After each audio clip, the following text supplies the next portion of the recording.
Olá e sejam muito bem-vindos a esta nossa nova análise detalhada.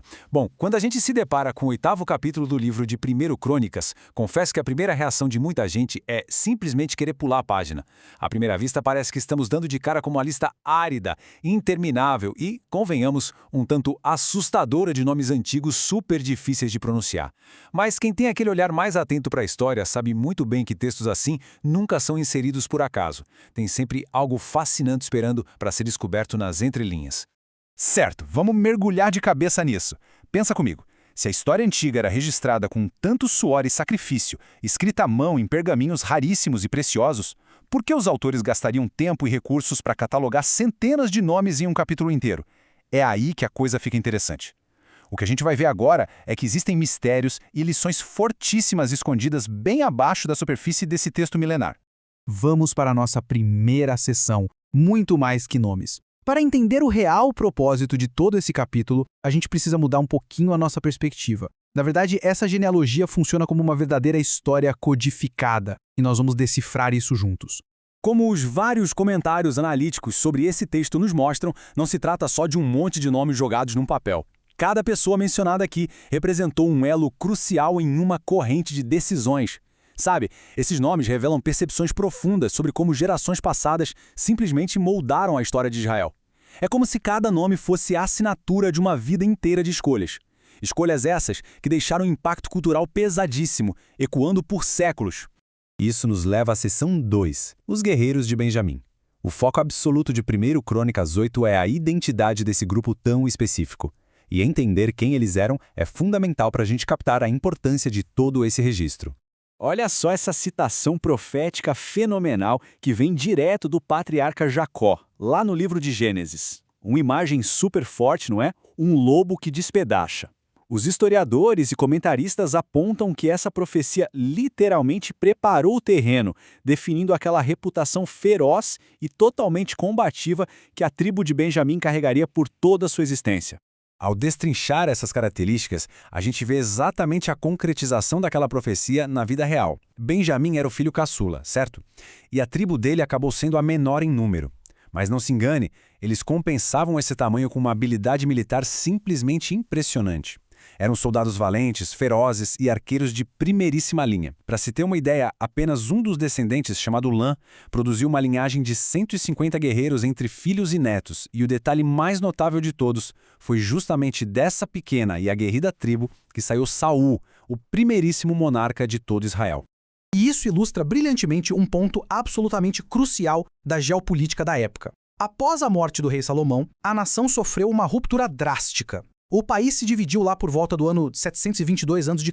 Enquanto 10 tribos formaram o Reino do Norte e decidiram se separar, a tribo de Benjamim fez diferente. Eles mantiveram a lealdade política e espiritual ao Reino do Sul. Se uniram a Judá para permanecerem fiéis à coroa em Jerusalém e, claro, ao templo. É exatamente por causa dessa lealdade que essa genealogia recebe um destaque tão especial do cronista. Avançando para a seção 3, casamento, divórcio e consequências. Agora a gente vai dar um zoom, olhando bem para o nível micro, para observar um drama familiar bem específico que aparece nos versículos 8 a 10, e cujas ramificações vão muito além do que a gente imagina. Vamos acompanhar a linha do tempo de um sujeito chamado Saaraim. A história conta que ele repudia, ou seja, se divorcia de suas duas esposas iniciais. Em seguida, ele toma uma decisão geográfica e cultural bem radical. Arruma as malas e se muda para os campos de Moabe. Lá, ele se casa de novo, agora com uma mulher chamada Rhodes, e inicia uma família completamente nova. À primeira vista, pode até parecer só uma fofoca familiar antiga, mas acreditem, isso carrega um peso histórico absurdamente denso. O grande problema, o peso da situação, está exatamente no local escolhido, Moabe. É preciso entender que Moabe não era só um país vizinho qualquer. Era uma nação pagã com valores diametralmente opostos aos princípios israelitas. Como os comentários bem apontam, para um hebreu daquela época, interagir e se misturar com essa cultura representava um desvio, um comprometimento espiritual gravíssimo. Os estudiosos que analisam essa atitude de Sarai deixam bem claro que esse tipo de assimilação cultural sempre cobra um preço. Eles enfatizam que pensar que princípios tão opostos podem conviver pacificamente sem nenhum atrito é pura ilusão. A lógica é simples. A luz e as trevas não podem coexistir para sempre. Quando rola uma união profunda com culturas ou ideologias que não compartilham dos mesmos valores de base, mais cedo ou mais tarde a essência original acaba sendo deixada de lado. É inevitável. E por falar em influências culturais, chegamos à seção 4, o problema com Baal.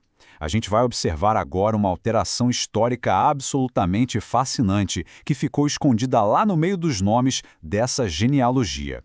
Para entender essa parte, a gente precisa definir uma palavrinha crucial: Baal. Originalmente, lá no idioma hebraico antigo, isso era apenas um termo super comum que significava dono, marido ou senhor. Não tinha o menor problema usar essa palavra no dia a dia. Só que com o passar do tempo, a nação de Israel foi invadida por uma fortíssima influência estrangeira, a adoração a um deus fenício que, por acaso, também se chamava Baal. A partir daí, a palavra se tornou altamente ofensiva e completamente ligada à idolatria.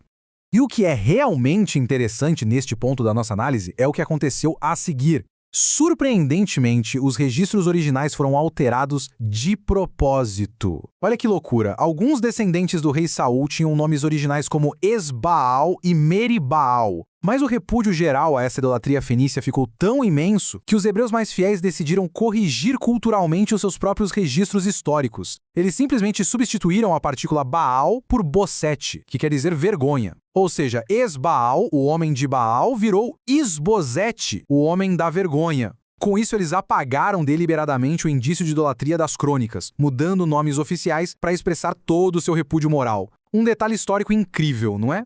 E aproveitando que tocamos no nome de Saul e seus filhos, o contraste que os registros nos mostram é quase brutal. O rei Saul começou a sua trajetória com o total favor divino. Estava tudo a seu favor. Mas os textos apontam que, infelizmente, ele deixou o ego e a desobediência tomarem conta, o que terminou numa tragédia enorme e na perda da sua dinastia. Em contrapartida, a gente tem o filho dele, Jonatas. Ele era o herdeiro legítimo, aquele que perdeu o direito à coroa por culpa das escolhas do pai. Mesmo assim, Jonatas é lembrado para sempre pelo seu caráter nobre, por ser um amigo extremamente leal a Davi e por se manter firme aos princípios justos. Duas posturas, dois legados completamente diferentes. Tudo isso nos prepara perfeitamente para a seção 5, o efeito dominó. É aqui que tiramos a lição filosófica e teológica mais forte de todo esse denso capítulo genealógico. Então o X da questão aqui é entender essa sequência lógica que os comentaristas apontam. Funciona exatamente como um dominó caindo. Passo 1. Alguém faz uma escolha que parece totalmente isolada, uma decisão pessoal. Passo 2. Essa pessoa, claro, acaba enfrentando as consequências espirituais ou físicas imediatas dessa atitude. E aí vem o passo 3, que é mais complicado. Os resultados nunca ficam contidos numa bolha. Eles reverberam, afetando inocentes e familiares que estavam ali por perto. E finalmente o passo 4, essa cadeia de eventos se consolida num legado permanente que fica cravado na história para as gerações futuras, exatamente como a gente viu acontecer na tribo de Benjamim. Uma das fontes do nosso estudo traz uma observação muito pertinente para os dias de hoje. Essa citação destaca de forma genial o abismo entre o individualismo extremo da nossa sociedade e a realidade nua e crua de que somos todos interdependentes. Quando as atitudes são baseadas só na vontade individual, a onda de choque quase sempre atinge em cheio quem nem participou da escolha inicial. E para exemplificar isso, é só olhar para o destino da própria tribo de Benjamim. Pensa bem. Por causa do Saul, o primeiro monarca, essa tribo poderia ter garantido a linhagem real de Israel de forma definitiva. Eles poderiam ser a realeza eterna. Contudo, como o líder falhou em seguir as orientações que tinha recebido, aquele cetro real foi tirado de Benjamim e transferido para a tribo de Judá. Basicamente, uma única escolha lá no topo da pirâmide mudou a trajetória da história mundial para sempre. Resumindo tudo o que os estudiosos nos mostram, essas genealogias antigas não são listas chatas. Elas são verdadeiros registros das pegadas humanas na Terra. Elas comprovam que as escolhas que fazemos no dia a dia carregam, sim, um peso histórico gigante a longo prazo. Reafirmam aquela realidade dura de que pessoas inocentes frequentemente pagam a conta pelos erros dos outros. E é por isso que os comentários devocionais sempre fazem o mesmo apelo. O esforço consciente para que a gente escolha trilhar um caminho de integridade, um caminho de luz. E para encerrar esta nossa explicação, fica aqui um questionamento muito forte, inspirado em todo o material que analisamos hoje. Querendo ou não, nós vamos deixar marcas na história. Pode ser na história do mundo ou apenas na história da nossa própria família ou comunidade. A grande questão que fica no ar é, ao olharmos para as pegadas deixadas pelas escolhas diárias, será que elas estão guiando a próxima geração na direção da luz ou estão arrastando todo mundo para a escuridão? Fica a reflexão. Muito obrigado por nos acompanhar em mais esta análise profunda e até a próxima!